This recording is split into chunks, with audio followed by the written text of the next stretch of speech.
We are just a few minutes away from our first look at battleground North Carolina and also Ohio. Let's get some thoughts from former Congressman Trey Gowdy as we wait. Trey, good to have you with us this evening. Obviously, your home state of South Carolina is one to watch very closely this evening as well. What's on your mind tonight? Lindsey's race, obviously, for professional and personal reasons. I talked to him yesterday. I think he feels good.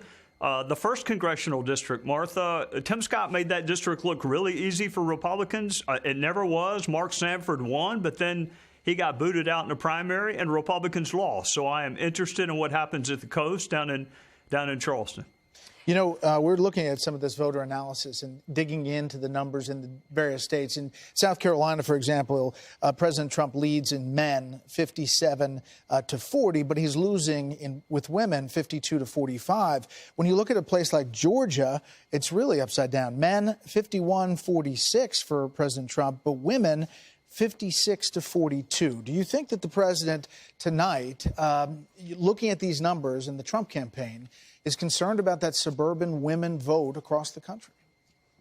Well, I hope he was concerned well before tonight. Yeah. I mean, the dominant thing I've heard, Brett, from the women in my life who trend conservative, not exclusively, but they trend conservative. They care very much what your policies are, but they care about the manner in which you communicate those policies.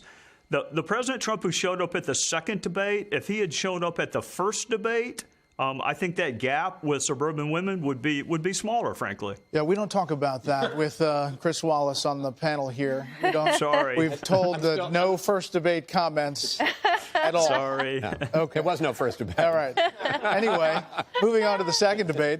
What do you think as you look at these early numbers, as you feel kind of the sense of the country? I mean, do you think Trump can pull this out? You know, Brett, I never thought I won a trial. I never thought I won an election. I'm a pessimist, so if I'm going to be surprised, I want to be happy and surprised. It just feels to me like the president has to pull a straight flush.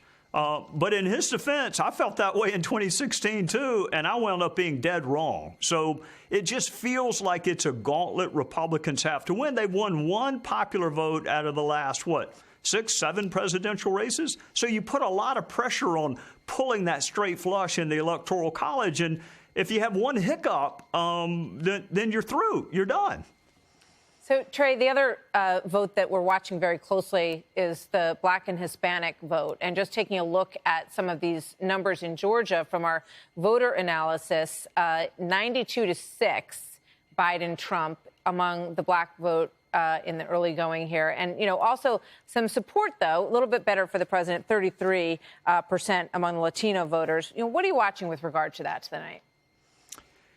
Just whether or not Republicans can make inroads there. I mean, obviously, Tim Scott is from South Carolina. The RNC had a concerted effort. There's ads that are targeted, both urban radio ads and television ads targeted towards that community within the American family. But, Republicans are going to always struggle if we are the party of white men. You got Mia Love, you got Tim Scott, you got Will Hurd, but, 2 of those 3 are going to be out of politics after tonight. One's already out.